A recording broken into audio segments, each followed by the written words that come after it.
ਸਵਾਗਤ। ਮੈਂ ਹਰਜਿੰਦਰ ਸਿੰਘ ਰੰਧਾਵਾ, ਤੁਸੀਂ ਦੇਖ ਰਹੇ ਹੋ ਪੰਜਾਬ ਟੈਲੀਵਿਜ਼ਨ ਔਰ ਮੇਰੇ ਨਾਲ ਨੇ ਸੀਨੀਅਰ ਜਰਨਲਿਸਟ ਹਰਜੀਤ ਭਾਸਕਰ ਜੀ ਔਰ ਇੰਦਰਪ੍ਰੀਤ ਜੀ। ਤੁਹਾਨੂੰ ਨੂੰ ਜੀ ਆਇਆਂ। ਬਹੁਤ ਬਹੁਤ ਸ਼ੁਕਰੀਆ ਰੰਧਾਵਾ ਜੀ। ਸਾਰਿਆਂ ਨੂੰ ਸਤਿ ਸ੍ਰੀ ਅਕਾਲ ਜੀ। ਲੋ, ਜਲੰਧਰ ਦੀ ਚੋਣ 'ਚ ਮੱਚ ਗਿਆ ਜੇ ਘਮਸਾਨ। ਮਾਵਾਂ ਪੁੱਤ ਨਹੀਂ ਜੇ ਸੰਭਾਲ ਰਹੀਆਂ, ਕਿਸੇ ਨੂੰ ਕੱਖ ਪਤਾ ਨਹੀਂ ਲੱਗ ਰਿਹਾ ਵੀ ਕੀ ਹੋਈ ਜਾਂਦਾ। ਬੀਜੇਪੀ ਵਾਲੇ ਯੂਪੀ ਦੇ ਮੁੱਖ ਮੰਤਰੀ ਨੂੰ ਲਿਆਉਣ ਨੂੰ ਫਿਰਦੇ। ਕੱਲ ਇੱਕ ਸਾਬਕਾ ਮੁੱਖ ਮੰਤਰੀ ਉਹਨਾਂ ਲਿਆਂਦਾ ਸੀ, ਕੈਪਟਨ ਅਮਰਿੰਦਰ ਸਿੰਘ, ਔਰ ਇਹਦੇ ਨਾਲ ਨਾਲ ਬੈਂਸ ਭਰਾਵਾਂ ਦਾ ਵੀ ਜ਼ਿਕਰ ਛਿੜੀ ਜਾਂਦਾ ਹੈ। ਸਾਰੇ ਪਾਣੀ ਮਾਪ ਰਿਹਾ, ਕਿਸੇ ਨੂੰ ਕੱਖ ਨਹੀਂ ਲੱਭ ਰਿਹਾ ਵੀ ਸਤਹ ਤੇ ਕੀ ਹੈ ਤੇ ਥੱਲੇ ਕੀ ਆ। ਹੁਣ ਸਵਾਲ ਇਸ ਗੱਲ ਦਾ ਹੈ ਕਿ ਕੀ ਜਦੋਂ ਆਮ ਆਦਮੀ ਪਾਰਟੀ ਦੇ ਕਈ ਮੰਤਰੀ ਪੱਤਰਕਾਰਾਂ ਨੂੰ ਫੋਨ ਕਰਕੇ ਇਹ ਪੁੱਛ ਲੈਂਦੇ ਆ ਵੀ ਸਾਡਾ ਐਸ ਨੈਰੇਟਿਵ ਨਾਲ ਕੀ ਬਣੂ ਤੇ ਐਸ ਨਾਲ ਕੀ ਬਣੂ, ਕਿਤੇ ਸੰਗਰੂਰ ਵਾਂਗ ਇੱਥੇ ਵੀ ਕੋਈ ਇੱਕ ਵਿਅਕਤੀ ਉਲਟ ਪੁਲਟ ਤਾਂ ਨਹੀਂ ਕਰ ਸਕਦਾ। ਮਤਲਬ ਬੜਾ ਸਾਫ਼ ਹੈ ਕਿ ਸਿੱਧੂ ਮੂਸੇਵਾਲੇ ਦੀ ਮੌਤ ਤੋਂ ਬਾਅਦ, ਦੀਪ ਸਿੱਧੂ ਵਾਲੇ ਪ੍ਰਕਰਨ ਤੋਂ ਬਾਅਦ ਸੰਗਰੂਰ ਹੱਥੋਂ ਚਲੇ ਜਾਂਦਾ, ਹੋਮ ਟਰਫ ਚਲੇ ਜਾਂਦੀ ਆ, ਔਰ ਜਲੰਧਰ ਦੇ ਵਿੱਚ ਕਿਤੇ ਅੰਮ੍ਰਿਤਪਾਲ ਦਾ ਵਰਤਾਰਾ ਉਲਟ ਸਿੱਧ ਤਾਂ ਨਹੀਂ ਕਰ ਦੂ ਸਾਰਾ। ਲੇਕਿਨ ਇੱਕ ਸਵਾਲ ਸਾਰੇ ਪੁੱਛੀ ਜਾਂਦੇ ਆ ਕਿ ਕੀ ਅੰਮ੍ਰਿਤਪਾਲ ਦੇ ਫੜੇ ਜਾਣ ਤੋਂ ਬਾਅਦ ਕੋਈ ਫਾਇਦਾ ਹੁੰਦਾ? ਕਾਂਗਰਸ ਹਿੰਦੂ ਵੋਟ ਦੇ ਉੱਤੇ, ਸ਼ਹਿਰੀ ਵੋਟ ਦੇ ਉੱਤੇ ਕਿੰਨਾ ਅਸਰ ਅੰਦਾਜ਼ ਹੋ ਰਹੀ ਆ, ਇਹ ਬੀਜੇਪੀ ਦੇ ਅੰਦਰ ਫਿਕਰ ਹੈ। ਕਾਂਗਰਸੀ ਸਫਾਂ ਦੇ ਵਿੱਚ ਇਹ ਰੋਜ਼ ਮੰਥਨ ਹੋ ਰਿਹਾ ਕਿ ਸਾਡੀ ਜਿਹੜੀ ਆਪਣੀ ਵੋਟ ਬੈਂਕ ਆ, ਸਾਡਾ ਵਰਕਰ ਹੈ, ਸਾਡੇ ਲੋਕ ਨੇ, ਉਹ ਕਿੱਥੇ, ਸਾਡੀ ਇਹ ਸੀਟ ਬਚ ਪਾਊਗੀ ਕਿ ਨਹੀਂ। ਅਕਾਲੀ ਦਲ ਆਪਣੇ ਆਪ ਨੂੰ ਅੱਗੇ ਨਾਲੋਂ ਤਗੜਾ ਮਹਿਸੂਸ ਕਰਦੇ ਆ। ਆਖਰ ਤੀਜੇ ਚੌਥੇ ਸਥਾਨ ਦੀ ਲੜਾਈ ਵਿੱਚ ਕੌਣ ਇੱਕ ਦੂਜੇ ਨਾਲ ਫਸ ਰਿਹਾ, ਆਪਾਂ ਇਹਦੇ ਤੇ ਗੱਲ ਕਰਦੇ ਆ। ਪਰ ਸਵਾਲ ਉਸ ਤੋਂ ਨਾਲ ਹੀ ਅੱਗੇ ਤੁਰ ਪੈਂਦਾ ਜਦੋਂ ਇੱਕ ਰਿਪੋਰਟ ਟ੍ਰਿਬਿਊਨ ਦੀ, ਜੋਪਿੰਦਰਜੀਤ ਸਿੰਘ ਸੀਨੀਅਰ ਜਰਨਲਿਸਟ ਆ, ਉਹਨਾਂ ਦੀ ਰਿਪੋਰਟ ਕਿ ਸਾਬਕਾ DGP Shashikant, special DGP Shashikant ਨੂੰ ਇੱਕ ਡਰ ਸੀ, ਉਹ ਡਰ ਚੋਂ ਨਿਕਲਦੇ ਰਹੇ, ਇਸ ਕਰਕੇ ਉਹਨਾਂ ਨਸ਼ਿਆਂ ਵਾਲੀ ਕੰਪੇਨ ਨੂੰ ਅੱਗੇ ਨਹੀਂ ਵਧਾਇਆ। ਤਾਂ ਇਹਦੇ ਨਾਲ ਮੱਥਾ ਠਣਕਦਾ, ਭਰਵੱਟੇ ਚੱਕੇ ਜਾਂਦੇ ਆ ਕਿ ਆਖਰ ਇਹ ਨੈਕਸਸ ਕਿਸ ਹੱਦ ਤੱਕ ਅਸਰਅੰਦਾਜ਼ ਹੋ ਸਕਦੇ ਆ। ਰਾਜਜੀਤ ਸਿੰਘ ਗ੍ਰਿਫਤ ਤੋਂ ਬਾਹਰ ਹੈ। ਇਸ ਮਾਮਲੇ 'ਚ ਪੰਜਾਬ ਸਰਕਾਰ ਕੀ ਕਰ ਰਹੀ ਆ, ਇਹ ਤੁਹਾਡੇ ਨਾਲ ਸਾਂਝ ਪਾਉਂਦੇ ਆ। ਤੇ ਅਸੀਂ ਚੱਲਾਂਗੇ ਇਸ ਤੋਂ ਬਾਅਦ ਕੈਪਟਨ ਅਮਰਿੰਦਰ ਸਿੰਘ ਵੱਲੋਂ ਕੱਲ ਉਠਾਇਆ ਗਿਆ ਮਾਮਲਾ ਕਿ ਮੈਂ ਆਪਣੇ ਮੰਤਰੀਆਂ ਦਾ ਜ਼ਿਕਰ ਸੋਨੀਆ ਗਾਂਧੀ ਨਾਲ ਕਰ ਆਇਆ ਸੀਗਾ, ਮੈਂ ਕਿਹਾ ਸੀ ਕੱਢਣੇ ਪੈਣੇ ਆ। ਤੇ ਦੂਜਾ ਮਾਮਲਾ ਕਿ ਸਰਕਾਰ ਢੰਗ ਨਾਲ ਕੰਮ ਕਰੇ। ਮੁਖਤਾਰ ਅੰਸਾਰੀ ਵਾਲਾ ਮਾਮਲਾ ਕਾਨੂੰਨ ਅਨੁਸਾਰ ਨਜਿੱਠਿਆ ਗਿਆ ਤੇ ਸਰਕਾਰ ਕਹਿੰਦੀ ਅਸੀਂ ਚੱਲੇ ਆ ਹਾਈ ਕੋਰਟ 'ਚ 55 ਲੱਖ ਦਾ ਜ਼ਿਕਰ ਕਰਾਂਗੇ। ਹੁਣ ਕੌਣ ਭਰੂ ਤੇ ਕੌਣ ਪ੍ਰਭਾਊ, ਇਹ ਲੜਾਈ ਸਿਰਫ ਇਲੈਕਸ਼ਨ ਤੱਕ ਹੈ, ਜਲੰਧਰ ਦੀ ਸੀਟ ਤੱਕ ਹੈ, ਜਾਂ ਉਸ ਤੋਂ ਬਾਅਦ ਇਹ ਲੜਾਈ ਅਦਾਲਤਾਂ 'ਚ ਲੜੀ ਵੀ ਜਾਊਗੀ ਜਾਂ ਫੋਕੇ ਫਾਇਰ ਨੇ। ਦੋ ਖਬਰਾਂ ਹੋਰ ਲੈਣੀਆਂ ਨੇ। ਇੰਦਰਪ੍ਰੀਤ ਡਾਇਵਰਸਿਫਿਕੇਸ਼ਨ ਤੇ ਜ਼ਰੂਰ ਗੱਲ ਕਰਨਗੇ ਤੇ ਦੇਸ਼ ਦੀ ਰਾਜਨੀਤੀ ਨਾਲ ਜੁੜਿਆ ਇੱਕ ਮਾਮਲਾ ਲਵਾਂਗੇ। ਸਭ ਤੋਂ ਪਹਿਲਾਂ ਇੰਦਰਪ੍ਰੀਤ ਜੀ, ਕੱਲ ਪਤਾ ਲੱਗਿਆ ਪੰਜਾਬ ਸਰਕਾਰ ਪੱਤਰਕਾਰਾਂ ਨੂੰ ਪੁੱਛਦੀ ਰਹੀ ਕਿੰਨਾ ਕੁ ਫਰਕ ਪੈ ਜਾਊ ਅੰਮ੍ਰਿਤਪਾਲ ਦੇ ਫੜੇ ਜਾਣ ਤੋਂ ਬਾਅਦ। ਬੀਜੇਪੀ ਵਾਲੇ ਆਪਣਾ ਨੈਰੇਟਿਵ ਸੈੱਟ ਹੁੰਦਾ ਦੇਖ ਨਹੀਂ ਰਹੇ, ਉਹਨਾਂ ਕੈਪਟਨ ਉਤਾਰੇ। ਕੀ ਹੁਣ ਉਹ ਉੱਤਰ ਪ੍ਰਦੇਸ਼ ਦੇ ਮੁੱਖ ਮੰਤਰੀ ਆਦਿੱਤਿਆਨਾਥ ਯੋਗੀ ਨੂੰ ਉਤਾਰ ਰਹੇ ਨੇ? ਕੀ ਬੈਂਸ ਭਰਾਵਾਂ ਦੀ ਆਮਦ ਇਸ ਇਲੈਕਸ਼ਨ ਤੋਂ, ਇਸ ਵੋਟਿੰਗ ਤੋਂ ਪਹਿਲਾਂ ਹੋ ਜਾਊਗੀ ਜਾਂ ਸ਼ਰਤਾਂ ਤੈਅ ਹੋਣ 'ਚ ਸਮਾਂ ਲੱਗੂਗਾ? ਤੇ ਕਾਂਗਰਸੀ ਦੂਜਿਆਂ ਦੇ ਮੁਕਾਬਲੇ ਕੱਛਾਂ ਵਜਾ ਰਹੇ ਨੇ ਵੀ ਸਾਨੂੰ ਫਾਇਦਾ ਹੋ ਰਿਹਾ ਜੇ ਬਾਕੀ ਡਰੇ ਹੋਏ ਆ। ਸਾਰੇ ਮਾਮਲੇ ਨੂੰ ਅੱਗੇ ਵਧਾ ਦਿਓ ਜਰਾ। ਰੰਧਾਵਾ ਸਾਹਿਬ, ਜਿਹੜਾ ਅੰਮ੍ਰਿਤਪਾਲ ਦੀ ਗ੍ਰਿਫਤਾਰੀ ਹੋਈ ਹੈ ਉਸ ਨੂੰ ਲੈ ਕੇ ਸਾਰੀਆਂ ਪੋਲੀਟੀਕਲ ਪਾਰਟੀਆਂ, ਕੱਲੀ ਆਮ ਆਦਮੀ ਪਾਰਟੀ ਨਹੀਂ, ਸਾਰੀਆਂ ਹੀ ਪੋਲੀਟੀਕਲ ਪਾਰਟੀਆਂ ਇਹਨੂੰ ਆਪਣੇ ਆਪਣੇ ਰੰਗ ਨਾਲ ਦੇਖ ਰਹੀਆਂ ਨੇ ਕਿ ਸਾਨੂੰ ਕਿੰਨਾ ਕੁ ਫਾਇਦਾ ਹੋਣਾ ਜਾਂ ਨੁਕਸਾਨ ਹੋਣਾ। ਕੱਲ ਠੀਕ ਹੈ ਤੁਹਾਡੀ ਗੱਲ, ਕਿਉਂਕਿ ਤੁਹਾਨੂੰ ਦੇਖੋ ਵੀ ਜਿਹੜੀ ਆਮ ਆਦਮੀ ਪਾਰਟੀ ਹੈ ਇਹ ਤਾਂ ਦੁੱਧ ਦੀ ਜਲੀ ਹੋਈ ਹੈ, ਇਸ ਕਰਕੇ ਲੱਸੀ ਨੂੰ ਵੀ ਇੱਥੇ ਫੂਕ ਮਾਰ ਕੇ ਪੀ ਰਹੀ ਹੈ। ਸੰਗਰੂਰ ਜਿਹੜੀ ਬਾਈ ਇਲੈਕਸ਼ਨ ਸੀਗੀ, ਉਦੋਂ ਸਿੱਧੂ ਮੂਸੇਵਾਲਾ ਦੀ ਜਿਹੜੀ ਹੱਤਿਆ ਹੋਈ, ਉਹ ਸੰਗਰੂਰ ਬਾਈ ਇਲੈਕਸ਼ਨ ਤੇ ਬਹੁਤ ਭਾਰੀ ਪਈ ਆਮ ਆਦਮੀ ਪਾਰਟੀ ਨੂੰ। ਤੇ ਜਿਹੜੀ ਸੀਟ 2 ਵਾਰ ਲਗਾਤਾਰ ਪਾਰਟੀ ਨੇ ਆਪਣੇ ਦਮ ਤੇ ਜਿੱਤੀ, ਐ ਕਹੀਏ ਮੁੱਖ ਮੰਤਰੀ ਭਗਵੰਤ ਮਾਨ ਨੇ ਆਪਣੇ ਦਮ ਤੇ ਜਿੱਤੀ ਸੀਗੀ, ਉਹ ਇਲੈਕਸ਼ਨ ਮੁੱਖ ਮੰਤਰੀ ਬਣਦੇ ਸਾਰੀ 3 ਮਹੀਨੇ ਬਾਅਦ ਹੀ ਹਾਰ ਗਏ। ਸੋ ਉਹ ਬਹੁਤ ਵੱਡਾ ਸੈਟਬੈਕ ਸੀ। ਤੇ ਹੁਣ ਜਲੰਧਰ ਵਾਲਾ ਸੇਮ ਹੈ, ਜਲੰਧਰ ਵਾਲੇ ਦੇ ਵਿੱਚ ਐਪੀਸੋਡ ਅੰਮ੍ਰਿਤਪਾਲ ਦਾ ਆ ਗਿਆ। ਹੁਣ ਉਹਨਾਂ ਨੂੰ ਇਹ ਲੱਗ ਰਿਹਾ ਵੀ ਅੰਮ੍ਰਿਤਪਾਲ ਵਾਲਾ ਐਪੀਸੋਡ ਕਿਤੇ ਸਾਡੇ ਤੇ ਭਾਰੀ ਤਾਂ ਨਹੀਂ ਪੈ ਜਾਊਗਾ। ਅਸਲ ਦੇ ਵਿੱਚ ਇੱਕ ਜਿਹੜੇ ਮੰਤਰੀ ਨੇ ਉਹ ਇਹ ਜਾਣਨਾ ਚਾਹੁੰਦੇ ਨੇ ਵੀ ਕਿੰਨਾ ਕੁ ਅਸਰ ਸਾਡੇ ਤੇ ਹੋਊਗਾ, ਇਹਦਾ ਸਾਨੂੰ ਫਾਇਦਾ ਹੋਊਗਾ ਕਿ ਨਹੀਂ ਹੋਊਗਾ। ਜਿਹੜੀ ਮਤਲਬ ਉਹਨਾਂ ਨੂੰ ਡਰ ਹੈ, ਉਹ ਇਹ ਉਹਨਾਂ ਨੂੰ ਪਤਾ ਇਸ ਗੱਲ ਦਾ ਸਾਨੂੰ ਡਰ ਹੈਗਾ ਕਿ ਜਿਹੜੇ ਬੰਦੇ ਡਿਬਰੂਗੜ੍ਹ ਭੇਜਦੇ ਆ, 10 ਬੰਦੇ ਹੁਣ ਤੱਕ ਚਲੇ ਗਏ ਆ ਡਿਬਰੂਗੜ੍ਹ, ਸਭ ਤੇ ਨੈਸ਼ਨਲ ਸਿਕਿਉਰਿਟੀ ਐਕਟ ਲਗਾਇਆ ਹੋਇਆ, ਉਹ ਜ਼ਿਆਦਾ ਮਤਲਬ ਉਹਨੂੰ ਨੁਕਸਾਨ ਪਹੁੰਚਾ ਰਿਹਾ। ਦੇਖੋ ਸਿੱਖ ਮਾਨਸਿਕਤਾ ਦੇ ਵਿੱਚ ਇਹ ਗੱਲ ਜਾ ਰਹੀ ਹੈ ਕਿ ਡਿਬਰੂਗੜ੍ਹ ਨੂੰ ਤੁਸੀਂ ਇੱਕ ਦੂਜਾ ਕਾਲਾ ਪਾਣੀ ਬਣਾਤਾ। ਤੁਸੀਂ ਦੇਖੋ ਸਾਰੇ ਇੰਟਰਨੈਟ ਮੀਡੀਆ, ਸੋਸ਼ਲ ਮੀਡੀਆ, ਜਿੰਨੇ ਵੀ ਫੇਸਬੁੱਕਾਂ ਹੈਗੀਆਂ ਨੇ ਜੀ। ਇਹਦੇ 'ਚ ਇੱਕ ਚੀਜ਼ ਐਡ ਕਰਦੇ ਆ ਮੈਂ ਨਾਲ ਹੀ, ਕਿਉਂਕਿ ਤੁਸੀਂ ਬਾਰ-ਬਾਰ NSA ਤੇ ਡਿਬਰੂਗੜ੍ਹ ਦਾ ਜ਼ਿਕਰ ਕਰ ਰਹੇ ਹੋ।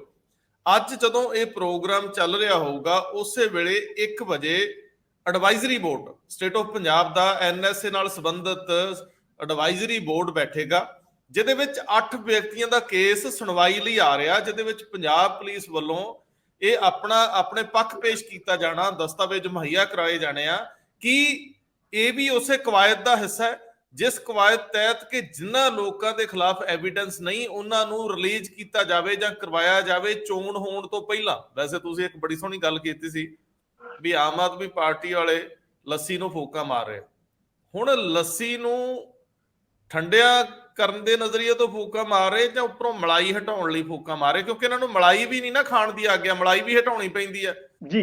ਜਿਹੜੀ ਇਹ ਗੱਲ ਠੀਕ ਹੈ, ਬਿਲਕੁਲ ਇਹ ਗੱਲ ਪਾਰਟੀ ਦੇ ਵਿੱਚ ਚੱਲ ਰਹੀ ਹੈ ਕਿ ਉਹਨਾਂ ਦੇ ਉੱਤੇ ਜਿਹੜੇ ਵੀ 10 ਬੰਦੇ ਹੈਗੇ ਆ ਉਹਨਾਂ ਦੇ ਉੱਤੇ ਲੱਗਿਆ ਹੋਇਆ NSA ਹਟਾਇਆ ਜਾਏ, ਤੇ ਕਿਵੇਂ ਹਟਾਇਆ ਜਾਏ ਤੇ ਉਹਨਾਂ ਨੂੰ ਕਿਵੇਂ ਵਾਪਸ ਲੈ ਕੇ, ਇਕੱਲਾ NSA ਨਹੀਂ ਹਟਾਇਆ ਜਾਏ, ਉਹਨਾਂ ਨੂੰ ਵਾਪਸ ਲੈ ਕੇ ਆਉਣ ਦੀ ਵੀ ਜ਼ਿਆਦਾ ਗੱਲ ਹੋ ਰਹੀ ਹੈ ਕਿ ਉਹ ਡਿਬਰੂਗੜ੍ਹ ਦੀ ਬਜਾਏ ਇੱਥੇ ਲੈ ਕੇ ਆਇਆ ਜਾਏ। ਸੇਮ ਹੀ ਬਿਲਕੁਲ ਆਮ BJP ਦੇ ਵਿੱਚ ਵੀ ਇਸੇ ਤਰ੍ਹਾਂ ਹੀ ਹੈ। ਉਹਨਾਂ ਨੂੰ ਵੀ ਇਹ ਲੱਗ ਰਿਹਾ ਹੈ ਵੀ ਕਿਤੇ ਅਸੀਂ ਬਹੁਤ ਜ਼ਿਆਦਾ ਸਿੱਖ ਕਾਰਡ ਖੇਲ ਰਿਹਾ। ਈਵਨ ਦੂਜੀ ਪਾਰਟੀ ਤੋਂ ਬੰਦਾ ਜਿਹੜਾ ਇੱਥੇ ਇੰਦਰ ਇਕਬਾਲ ਅਟਵਾਲ ਨੂੰ ਸੀਟ ਦਿੱਤੀ ਹੈ, ਉਹ ਵੀ ਸਿੱਖ ਵੋਟ ਬੈਂਕ ਤੇ ਨਜ਼ਰ ਰੱਖੇ ਹੋਏ ਨੇ।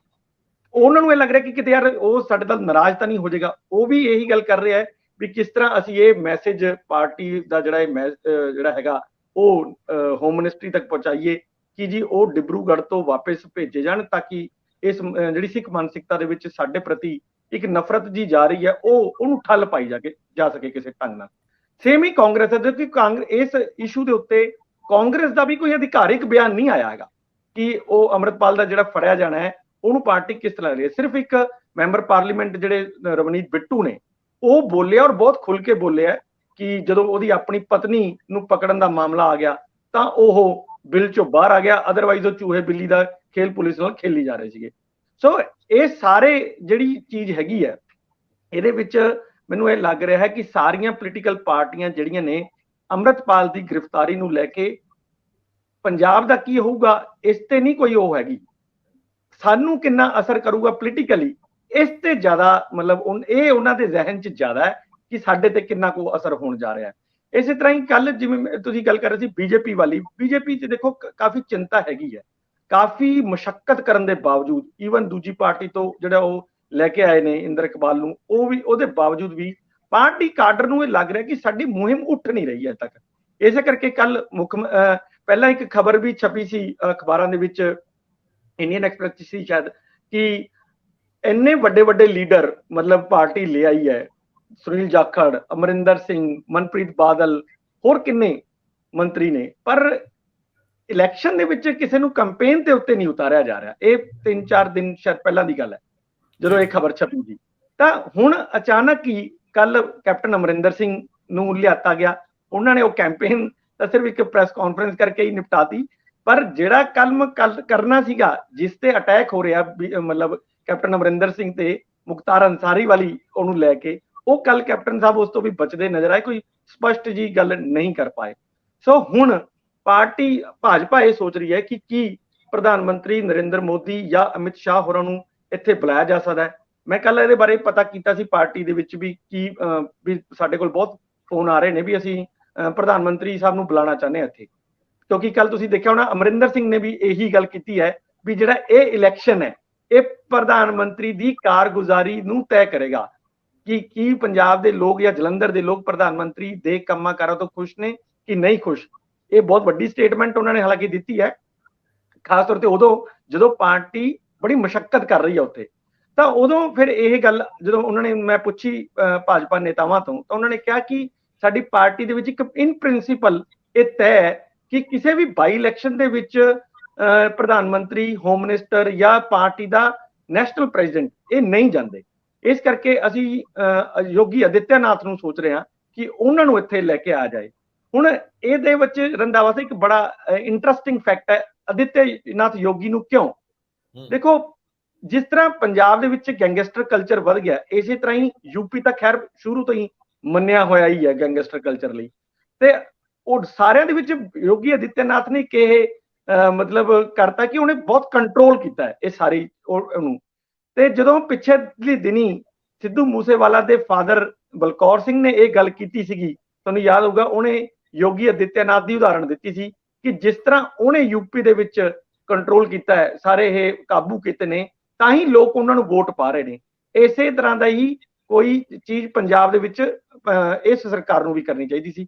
ਸੋ ਮੈਨੂੰ ਲੱਗਦਾ ਕਿ ਉਹ ਜਿਹੜਾ ਇੱਕ ਨੈਰੇਟਿਵ ਵੀ ਜਿਹੜਾ ਬੀਜੇਪੀ ਹੈਗੀ ਹੈ ਯੋਗੀ ਆਦਿੱਤਿਆਨਾਥ ਨੂੰ ਬੁਲਾ ਕੇ ਇੱਥੇ ਸੈੱਟ ਕਰਨਾ ਚਾਹੁੰਦੀ ਹੈ। ਸੋ ਭਾਸਕਰ ਸਾਹਿਬ, ਜਿਹੜੀ ਇੰਦਰਪ੍ਰੀਤ ਜੀ ਦੀ ਸਾਰੀ ਗੱਲ ਹੈ, ਉਹਦੇ ਚੋਂ ਤਾਂ ਮੈਨੂੰ ਇੰਜ ਲੱਗਦਾ ਜਿੱਦਾਂ ਬੀਜੇਪੀ ਇਹ ਮਹਿਸੂਸ ਕਰ ਰਹੀ ਹੈ ਕਿ ਅਸੀਂ ਸਿੱਖ ਪੱਤਾ ਤਾਂ ਖੇਡਤਾ, ਪਰ ਜਿਹੜੀ ਸਾਡੀ ਕੋਰ ਵੋਟ ਆ ਕਿਤੇ ਉਹ ਨਾ ਖੁਰ ਜਾਏ, ਤੇ ਉਹਨੂੰ ਲੁਭਾਉਣ ਲਈ ਯੂਪੀ ਦੇ ਮੁੱਖ ਮੰਤਰੀ ਤੋਂ ਬਿਹਤਰ ਸ਼ਾਇਦ ਹੀ ਕੋਈ ਹੋਵੇ, ਖਾਸ ਤੌਰ ਤੇ ਹਿੰਦੂ ਮਾਨਸਿਕਤਾ ਲਈ। ਤੇ ਦੂਜੀ ਗੱਲ, ਵੈਸੇ ਸਾਡੇ ਪੰਜਾਬ ਦੇ ਵਿੱਚ ਮੇਰਾ ਮੰਨਣਾ ਹੈ, ਪਤਾ ਨਹੀਂ ਹੋ ਸਕਦਾ ਮੈਂ ਗਲਤ ਹੋਵਾਂ, ਕਿ ਧਰੁਵੀਕਰਨ ਹੁੰਦਾ ਘੱਟ ਹੈ, ਪੋਲਰਾਈਜੇਸ਼ਨ ਨਹੀਂ ਹੁੰਦੀ। ਜਲੰਧਰ ਵਰਗਾ ਸ਼ਹਿਰ, ਪੜ੍ਹੇ ਲਿਖੇ ਲੋਕ, ਵਪਾਰੀ ਤਬਕਾ, ਇਹ ਸਾਰੇ ਆਪਣੇ ਆਪਣੇ ਇੰਟਰਸਟ ਨੂੰ ਪਾਸੇ ਨਹੀਂ ਰੱਖਦੇ, ਔਰ ਇਹ ਬਹੁਤ ਸੰਕੀਰਨ ਸੋਚ ਵਾਲੀ ਰਾਜਨੀਤੀ ਨਹੀਂ ਕਰਦੇ, ਸਿੱਖ ਵੀ ਨਹੀਂ ਕਰਦੇ, ਔਰ ਉੱਥੇ ਜਿਹੜੀ ਪਛੜੀਆਂ ਸ਼੍ਰੇਣੀਆਂ ਦੀ ਰਾਜਨੀਤੀ ਉਹ ਵੀ ਇਸ ਤਰ੍ਹਾਂ ਦੀ ਨਹੀਂ ਹੁੰਦੀ। ਮੈਨੂੰ ਲੱਗਦਾ ਬਚਵੀਂ ਵੋਟ ਉਹ ਵੀ ਕਿਤੇ ਨਹੀਂ ਜਾਣ ਵਾਲੀ। ਖੈਰ, ਤੁਸੀਂ ਅੰਦਰ ਬੈਠੇ ਹੋ, ਔਰ ਅਕਾਲੀ ਦਲ ਵੀ ਆਪਣੇ ਆਪ ਨੂੰ ਬਿਹਤਰ ਸਥਿਤੀ 'ਚ ਦੱਸ ਰਿਹਾ। ਕੁਝ ਰੂਰਲ ਵੋਟ ਬੈਂਕ ਜਿਹੜਾ ਉਹਨਾਂ ਦਾ ਉਹ ਕਾਫੀ ਕੰਸੋਲੀਡੇਟ ਹੋ ਰਿਹਾ। ਇਸ ਤਰ੍ਹਾਂ ਦੀਆਂ ਕਨਸੋਆਂ ਅਕਾਲੀ ਦਲ ਦੇ ਵੱਲੋਂ ਦਿੱਤੀਆਂ ਜਾ ਰਹੀਆਂ ਨੇ ਵੱਖ-ਵੱਖ ਥਾਵਾਂ ਤੇ, ਵੀ ਕੁਝ ਪੇਂਡੂ ਸੀਟਾਂ ਜਿਵੇਂ ਨਕੋਦਰ ਵਾਲੀ ਆ ਜਾਂ ਸ਼ਾਹਕੋਟ ਵਾਲੀ ਸੀਟ ਆ, ਇੱਥੇ ਬਿਹਤਰ ਪਰਫਾਰਮ ਉਹ ਕਰਨਗੇ। ਕਾਂਗਰਸ ਜਿਹੜੀ ਆ ਉਹ ਸਾਰੀ ਟੇਕ ਆਪਣੀ ਇਸ ਘਰੇਲੂ ਸੀਟ ਦੇ ਉੱਤੇ ਇਸ ਕਰਕੇ ਲਾ ਕੇ ਬੈਠੀ ਆ ਵੀ ਇਹ ਤਾਂ ਵੱਟ ਤੇ ਪਈ ਹੈ। ਉਹ ਸਾਰੇ ਫੇਸ ਜਿਹੜਾ ਸਾਂਝਾ ਜਿਹਾ ਦਿਖਾਉਣ ਦੀ ਕੋਸ਼ਿਸ਼ ਵੀ ਕਰ ਰਿਹਾ। ਤੁਸੀਂ ਕਿਵੇਂ ਇਹਨੂੰ ਲੈ ਰਹੇ? ਰੰਧਾਵਾ ਜੀ, ਸਾਰੀ ਪਾਰਟੀਆਂ ਬਹੁਤ ਜ਼ੋਰ ਲਾ ਰਹੀ ਹੈ ਕਿ ਇਹ ਇਲੈਕਸ਼ਨ ਕਿਸੇ ਵੀ ਤਰੀਕੇ ਨਾਲ ਜਿੱਤ ਜਾਈਏ ਜਾਂ ਫਿਰ ਨੰਬਰ 2 ਤੇ, ਨੰਬਰ 3 ਤੇ, ਨੰਬਰ 4 ਤੇ ਆ ਜਾਈਏ। ਹਰ ਨੰਬਰ ਇੱਕ ਆਪਣੀ ਇੰਪੋਰਟੈਂਸ ਰੱਖਦਾ ਹੈ ਕਿ ਕੌਣ ਕਿਸ ਦੇ ਉੱਤੇ ਤੇ ਕੌਣ ਸਭ ਤੋਂ ਨੀਚੇ। ਇਹ ਜ਼ਿਆਦਾ ਮੈਟਰ ਨਾ ਤੀਜੇ ਚੌਥੇ ਲਈ ਕੋਈ ਨਹੀਂ ਜਾਣਾ ਚਾਹੁੰਦਾ ਵੀ ਤੀਜੇ ਤੇ ਆ ਜਾਈਏ, ਚੌਥੇ ਤੇ ਆ ਜਾਈਏ। ਚੌਥੇ ਵਾਲੇ ਤਾਂ ਹੌਲ ਪੈਂਦੇ ਅੰਦਰ। ਤੁਸੀਂ ਆਹ ਥੋੜੀ ਜਿਹੀ ਮੈਨੂੰ ਲੱਗਦਾ ਲਾਈਨ ਟੇਢੀ ਕਹਿ ਗਏ। ਖੈਰ, ਇਹ ਵਾਲੀ ਗੱਲ ਤੁਸੀਂ ਠੀਕ ਕਹਿ ਰਹੇ ਹੋ ਕਿ ਚੌਥੇ ਤੇ ਕੋਈ ਨਹੀਂ ਆਣਾ ਚਾਹੁੰਦਾ, ਤਾਂ ਹੀ ਤੇ ਤੀਜੇ ਚੌਥੇ ਦੀ ਲੜਾਈ ਕਹਿ ਰਿਹਾ ਮੈਂ, ਕਿਉਂਕਿ ਚੌਥੇ ਤੇ ਕੋਈ ਨਹੀਂ ਆਣਾ ਚਾਹੁੰਦਾ। ਤੀਜੇ ਤੇ ਆ ਕੇ ਫਿਰ ਵੀ ਪੋਲੀਟੀਕਲ ਪਾਰਟੀਆਂ ਖੁਸ਼ ਨੇ। ਹੁਣ ਜੇਕਰ ਗੱਲ ਕਰੀਏ ਭਾਜਪਾ ਦੀ ਤੇ ਅਕਾਲੀ ਦਲ ਦੀ, ਦੋਨਾਂ ਦੀ ਇੱਛਾ ਹੈ ਕਿ ਵੀ ਇੱਕ ਦੂਜੇ ਦੇ ਉੱਤੇ ਰਹੀਏ, ਤਾਂ ਕਿ 2024 ਦੇ ਵਿੱਚ ਜਦ ਅਸੀਂ ਇਲੈਕਸ਼ਨ ਦੇ ਵਿੱਚ ਜਾਈਏ ਤੇ ਘੱਟ ਤੋਂ ਘੱਟ ਅਕਾਲੀ ਦਲ ਦੇ ਉੱਤੇ ਭਾਜਪਾ ਰਹਿਣ ਦੀ ਜਿਹੜੀ ਕੋਸ਼ਿਸ਼ ਕਰੇਗਾ, ਉੱਥੇ ਅੱਗੇ ਚੱਲ ਕੇ ਇਸ ਗੱਲ ਨੂੰ ਪ੍ਰੋਜੈਕਟ ਕੀਤਾ ਜਾਏਗਾ ਵੀ ਹੁਣ ਅਕਾਲੀ ਦਲ ਭਾਜਪਾ ਦਾ ਜਿਹੜਾ ਅਲਾਈਅੰਸ ਹੁੰਦਾ ਸੀ, ਉਹਦੇ ਵਿੱਚ ਭਾਜਪਾ ਸੀਨੀਅਰ ਪਾਰਟਨਰ ਵਜੋਂ, ਪਾਰਟਨਰ ਤੇ ਖੈਰ ਰਹੇ ਨਹੀਂ, ਲੇਕਿਨ ਉਸ ਤੋਂ ਜ਼ਿਆਦਾ ਗਰਾਊਂਡ, ਪੋਲੀਟੀਕਲ ਗਰਾਊਂਡ ਪੰਜਾਬ ਦੇ ਵਿੱਚ ਰੱਖਦਾ ਹੈ। ਜਿੱਥੇ ਤੱਕ ਗੱਲ ਕਰੀਏ ਕਾਂਗਰਸ ਦੀ, ਮਤਲਬ ਜੇ ਨੈਗੋਸੀਏਸ਼ਨ ਹੋਵੇ, ਸੀਟਾਂ ਦਾ ਲੈ ਦੇ ਹੋਵੇ, ਜੇ ਦੋਵਾਂ ਨੂੰ ਪਤਾ ਲੱਗ ਜੇ ਵੀ ਇੱਕ ਦੂਜੇ ਤੋਂ ਬਿਨਾਂ ਗੁਜ਼ਾਰਾ ਨਹੀਂ, ਮਤਲਬ ਇਹ ਹੈ ਕਿ ਜਦੋਂ ਨੈਗੋਸੀਏਸ਼ਨ ਹੋਊਗੀ, ਸੀਟਾਂ ਦਾ ਲੈਣ ਦੇਣ ਹੋਊਗਾ, ਜੇ ਹੋਇਆ ਤਾਂ, ਤੇ ਫਿਰ ਜਿਹੜਾ ਜਲੰਧਰ ਚ ਉੱਪਰ ਰਹੇਗਾ ਉਹ ਇਹ ਕਹੇਗਾ ਪਰ ਸੰਗਰੂਰ ਕਿੱਥੇ ਜਾਊਗਾ, ਇਹ ਵੀ ਸਵਾਲ ਆ। ਇਹਦਾ ਮਤਲਬ ਜੇ ਅਕਾਲੀ ਦਲ ਉੱਪਰ ਵੀ ਰਵੇ ਤੇ 50-50 ਚ ਤੇ ਵੰਡ ਹੋ ਹੀ ਸਕਦੀ। ਹਾਂਜੀ, ਬਿਲਕੁਲ। ਇਸ ਇਲੈਕਸ਼ਨ ਦੇ ਵਿੱਚ ਭਾਵੇਂ ਅਕਾਲੀ ਦਲ ਹੋਏ ਭਾਵੇਂ ਭਾਜਪਾ ਹੋਏ, ਕਿਉਂਕਿ 2019 ਤੱਕ ਦੋਨੋਂ ਇਕੱਠੇ ਚੋਣਾਂ ਲੜਦੇ ਸੀਗੇ, ਔਰ ਜਿਹੜਾ ਕਦੀ ਅਕਾਲੀ ਦਲ ਦਾ ਕੈਂਡੀਡੇਟ ਹੁੰਦਾ ਸੀ, ਉਹਨਾਂ ਦੇ ਪੁੱਤਰ ਅੱਜ ਬੀਜੇਪੀ ਦੇ ਕੈਂਡੀਡੇਟ ਹੈਗੇ ਨੇ। ਹੁਣ ਇਹ ਰਲੀ ਮਿਲੀ ਗੇਮ ਦੇ ਵਿੱਚ ਦੋਨੋਂ ਹੀ ਪਾਰਟੀਆਂ ਮਹਿਸੂਸ ਕਰ ਰਹੀਆਂ ਕਿ ਵੀ ਸਾਡਾ ਇੱਕ ਦੂਜੇ ਦੇ ਬਗੈਰ ਗੁਜ਼ਾਰਾ ਨਹੀਂ। ਪਿੰਡਾਂ ਦੇ ਵਿੱਚ ਅਕਾਲੀ ਦਲ ਅਗਰ ਮਜ਼ਬੂਤ ਹੈ ਤੇ ਸ਼ਹਿਰਾਂ ਦੇ ਵਿੱਚ ਭਾਜਪਾ ਆਪਣਾ ਆਧਾਰ ਆਂਕ ਕੇ ਅੱਗੇ ਵਧਣਾ ਚਾਹੁੰਦੀ ਹੈ। ਪਿੰਡਾਂ ਦੇ ਵਿੱਚ ਭਾਜਪਾ ਆਪਣੀ ਪੂਰੀ ਕੋਸ਼ਿਸ਼ ਕਰ ਰਹੀ ਹੈ ਵੀ ਕਿਸੇ ਵੀ ਤਰੀਕੇ ਨਾਲ ਉਹਨਾਂ ਨੂੰ ਕੁਝ ਵੋਟ ਮਿਲ ਜਾਣ, ਜਿਹਦੇ ਕਰਕੇ ਉਹ ਅਕਾਲੀ ਦਲ ਦੇ ਉੱਤੇ ਆ ਜਾਣ। ਯਾਨੀ ਹੁਣ ਕਾਂਗਰਸ ਦੀ ਕੋਈ ਇਸ਼ੂ ਨਹੀਂ ਹੈ ਰੰਧਾਵਾ ਜੀ ਇਸ ਇਲੈਕਸ਼ਨ ਦੇ ਵਿੱਚ, ਜਿਹੜਾ 1 ਸਾਲ ਵਾਸਤੇ ਇਲੈਕਸ਼ਨ ਹੋ ਰਿਹਾ ਹੈ। ਕਿਸੇ ਵੀ ਪੋਲੀਟੀਕਲ ਪਾਰਟੀ ਦੇ ਕੋਲ ਕੋਈ ਮੁੱਦਾ ਨਹੀਂ ਹੈ, ਤਾਂ ਹੀ ਅੰਮ੍ਰਿਤਪਾਲ ਵਰਗੇ ਦੇ ਮੁੱਦੇ ਦੇ ਉੱਤੇ ਪਾਣੀ ਨੂੰ ਟੈਸਟ ਕਰ ਰਹੀਆਂ ਵੱਖ-ਵੱਖ ਪੋਲੀਟੀਕਲ ਪਾਰਟੀਆਂ ਵੀ ਸਾਨੂੰ ਕਿੰਨਾ ਫਾਇਦਾ, ਕਿੰਨਾ ਨੁਕਸਾਨ। ਕਾਂਗਰਸੀ ਜਿਹੜੇ ਛੱਡ ਕੇ ਭਾਜਪਾ ਦੇ ਵਿੱਚ ਗਏ ਸੀ, ਉਹ ਵੀ ਬੜੀ ਮੁਸ਼ੱਕਤ ਕਰ ਰਹੇ ਨੇ। ਉਹ ਜਦ ਕਾਂਗਰਸ ਦੇ ਵਿੱਚ ਹੁੰਦੇ ਸੀ, ਉਹਨਾਂ ਨੂੰ ਬਹੁਤੀ ਕੰਮ ਕਰਨ ਦੀ ਆਦਤ ਨਹੀਂ ਹੁੰਦੀ ਸੀ। ਭਾਜਪਾ ਦੇ ਵਿੱਚ ਸੁਣਨ ਵਿੱਚ ਆਇਆ ਕਿ ਸਵੇਰੇ 9 ਵਜੇ ਤੋਂ ਲੈ ਕੇ ਰਾਤੀ 11 ਵਜੇ ਤੱਕ ਉਹ ਪਿੰਡਾਂ ਦੇ ਦੌਰੇ, ਉਹ ਮੀਟਿੰਗਾਂ, ਉਹ ਮੰਡਲ ਪ੍ਰਧਾਨਾਂ ਦੀ ਮੀਟਿੰਗਾਂ, ਉਸ ਤੋਂ ਜਿਹੜੇ ਕਾਂਗਰਸੀ ਭਾਜਪਾ 'ਚ ਗਏ ਨੇ ਬਹੁਤੇ ਕੋਈ ਐਕਸਪੀਰੀਅੰਸ ਨਹੀਂ ਸੀ ਇਸ ਮਾਮਲੇ ਦੇ ਵਿੱਚ ਵੀ ਇਦਾਂ ਵੀ ਇਲੈਕਸ਼ਨ ਲੜੇ ਜਾਂਦੇ ਨੇ। ਉਹਨਾਂ ਨੂੰ ਵੀ ਇੱਕ ਨਵਾਂ ਐਕਸਪੀਰੀਅੰਸ ਹੋ ਰਿਹਾ ਕਿ ਵੀ ਭਾਜਪਾ ਵਾਕਈ ਬੂਥ ਸਤਰ ਤੇ ਜਿਸ ਤਰੀਕੇ ਨਾਲ ਕੰਮ ਕਰਦੀ ਹੈ ਉਹਦੇ ਉੱਤੇ ਉਹਨਾਂ ਨੂੰ ਵੀ ਕੋਈ ਸਿੱਖਣ ਦਾ ਮੌਕਾ ਮਿਲ ਰਿਹਾ ਹੈ। ਭਾਸਕਰ ਸਾਹਿਬ, ਇਹੀ ਹੁਣ ਖਬਰ ਨੂੰ ਤੁਸੀਂ ਅੱਗੇ ਵਧਾ ਦਿਓ, ਜਿਹੜੀ ਖਬਰ ਨਸ਼ਿਆਂ ਨਾਲ ਜੁੜੀ ਹੈ। ਰਾਜਜੀਤ ਦਾ ਫੜੋ ਫੜਾਈ ਦਾ ਸਿਲਸਿਲਾ ਤਾਂ ਚੱਲ ਹੀ ਰਿਹਾ, ਜਿਹਦੇ ਬਾਰੇ ਕੋਈ ਦੱਸ ਧੁੱਖ ਘੱਟ ਹੀ ਹੈ ਸਟੇਟ ਪੁਲਿਸ ਵੱਲੋਂ, ਸਰਕਾਰ ਵੱਲੋਂ। ਪਰ ਇਨ ਦਾ ਮੇਨ ਟਾਈਮ ਜਿਹੜੀ ਸਟੋਰੀ ਮੇਰੇ ਭਰਵੱਟੇ ਚੱਕਦੀ ਆ ਉਹ ਹੈਗੀ ਆ ਸ਼ਸ਼ੀ ਕਾਂਤ ਨਾਲ ਜੁੜੀ ਹੋਈ। ਤੁਸੀਂ ਗੋ ਥਰੂ ਹੋਏ ਹੋਵੋਗੇ, ਦੇਖੀ ਹੋਏਗੀ ਸਟੋਰੀ। ਇਹਦੇ ਵਿੱਚ ਕੀ ਹੈ ਕੱਢਣ ਪਾਉਣ ਲਈ? ਸ਼ਸ਼ੀ ਕਾਂਤ ਕਿਹੜੇ ਖਤਰੇ ਥੱਲੇ ਨੇ? ਕਿਉਂ ਨਹੀਂ ਉਹ ਬੋਲਣਾ ਚਾਹੁੰਦੇ ਹੁਣ ਨਸ਼ਿਆਂ ਦੇ ਮਾਮਲੇ 'ਚ?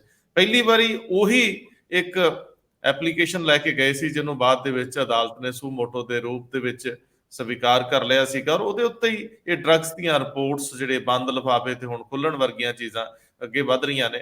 ਆਖਿਰ ਕਿਸ ਤਰ੍ਹਾਂ ਦੇ ਖਤਰੇ ਦੇ ਵਿੱਚ ਥੱਲੇ ਮਹਿਸੂਸ ਕਰਦੇ ਨੇ ਜਿਹੜੇ ਹੁਣ ਇਸ ਤੇ ਗੱਲ ਨਹੀਂ ਕਰਨਾ ਚਾਹੁੰਦੇ? 2002 ਤੋਂ 2007 ਦੇ ਵਿੱਚ ਕੈਪਟਨ ਅਮਰਿੰਦਰ ਸਿੰਘ ਦੀ ਸਰਕਾਰ ਹੁੰਦੀ ਸੀ, ਔਰ 2007 ਦੇ ਵਿੱਚ ਆ ਜਿਹੜੇ ਡੀਜੀਪੀ ਸ਼ਸ਼ੀ ਕਾਂਤ ਨੇ ਉਸ ਟਾਈਮ ਹੁੰਦੇ ਸੀ ਇੰਟੈਲੀਜੈਂਸ ਚੀਫ। ਉਹਨਾਂ ਨੇ ਇੱਕ ਰਿਪੋਰਟ ਤਿਆਰ ਕੀਤੀ ਸੀ, ਉਹਦਾ ਜ਼ਿਕਰ ਕਈ ਵਾਰ ਉਹਨਾਂ ਨੇ ਪ੍ਰੈਸ ਕਾਨਫਰੰਸ ਦੇ ਵਿੱਚ ਵੀ ਕੀਤਾ। 2013 ਦੇ ਵਿੱਚ ਉਹ ਇੱਕ ਪ੍ਰੈਸ ਕਾਨਫਰੰਸ ਕਰਦੇ ਨੇ ਜਲੰਧਰ, ਔਰ ਇੱਕ ਲਿਸਟ ਪ੍ਰਿਪੇਅਰ ਕਰਨ ਦੀ ਗੱਲ ਕਰਦੇ ਨੇ। ਇਹ ਜਿਹੜੀ ਡਰੱਗ ਪੈਡਲਰਸ ਤੇ ਪੁਲਿਸ ਦੀ ਨੈਕਸਸ ਦੀ ਗੱਲਾਂ ਸਭ ਤੋਂ ਪਹਿਲੇ ਪੰਜਾਬ ਦੇ ਵਿੱਚ ਸ਼ਸ਼ੀ ਕਾਂਤ ਉਹਨਾਂ ਨੇ ਸ਼ੁਰੂ ਕੀਤੀ ਸੀ। ਔਰ ਮੈਨੂੰ ਚੰਗੀ ਤਰ੍ਹਾਂ ਯਾਦ ਹੈ ਪ੍ਰੈਸ ਕਾਨਫਰੰਸ ਹੋਈ ਸੀ ਉਹਨਾਂ ਦੀ ਜਲੰਧਰ, ਕੁਝ ਨਾਂ ਲੈਣ ਤੋਂ ਬਾਅਦ ਉਹਨਾਂ ਨੇ ਲਿਸਟ ਉਜਾਗਰ ਕਰਨ ਵਾਸਤੇ, ਪਬਲਿਕ ਕਰਨ ਵਾਸਤੇ ਮਨਾ ਕਰਤਾ ਸੀ। ਉਸ ਲਿਸਟ ਦਾ ਬੜਾ ਜ਼ਿਕਰ ਹੋਇਆ ਕਿ ਲਿਸਟ ਬਣਾਈ ਹੋਈ ਹੈ, ਔਰ ਸ਼ਸ਼ੀ ਕਾਂਤ ਉਹਨਾਂ ਦਾ ਹੀ ਕਲੇਮ ਹੈ ਸੀਗਾ ਕਿ ਉਹ ਲਿਸਟ ਉਹਨਾਂ ਨੇ ਬਾਦਲ ਸਰਕਾਰ ਦੇ ਟਾਈਮ ਸਰਕਾਰ ਨੂੰ ਦੇਤੀ ਸੀ। ਉਸ ਲਿਸਟ ਦੇ ਉੱਤੇ ਹੀ ਹੁਣ ਸ਼ਸ਼ੀ ਕਾਂਤ ਜਦ ਪੁੱਛਿਆ ਜਾਂਦਾ ਉਹਨਾਂ ਨੂੰ ਕਿ ਵੀ ਉਹ ਲਿਸਟ ਹੁਣ ਤੁਸੀਂ ਪਬਲਿਕ ਕਰ ਦਿਓ, ਕਹਿੰਦੇ ਨਹੀਂ, ਮੈਂ ਕੋਈ ਕਾਪੀ ਨਹੀਂ ਰੱਖੀ ਸੀ, ਬਾਦਲ ਸਾਹਿਬ ਦੀ ਸਰਕਾਰ ਨੂੰ ਉਹ ਲਿਸਟ ਦੇਤੀ ਸੀ। ਹੁਣ ਉਹ ਫਾਈਲਾਂ ਦੇ ਵਿੱਚ ਮਿਸਿੰਗ ਹੋਣ ਦੀ ਗੱਲ ਤੁਰ ਰਹੀ ਹੈ। ਉਹ ਕਹਿੰਦੇ ਨੇ ਮੈਨੂੰ ਬੜੀ ਹਰਾਸਮੈਂਟ ਹੋਈ, ਮੈਨੂੰ ਥ੍ਰੈਟ ਵੀ ਕੀਤਾ ਗਿਆ, ਔਰ ਇਸ ਕਰਕੇ ਮੈਂ ਇਸ ਲਿਸਟ ਦੇ ਬਾਰੇ 'ਚ ਕੋਈ ਜ਼ਿਕਰ ਨਹੀਂ ਕਰਨਾ ਚਾਹੁੰਦਾ।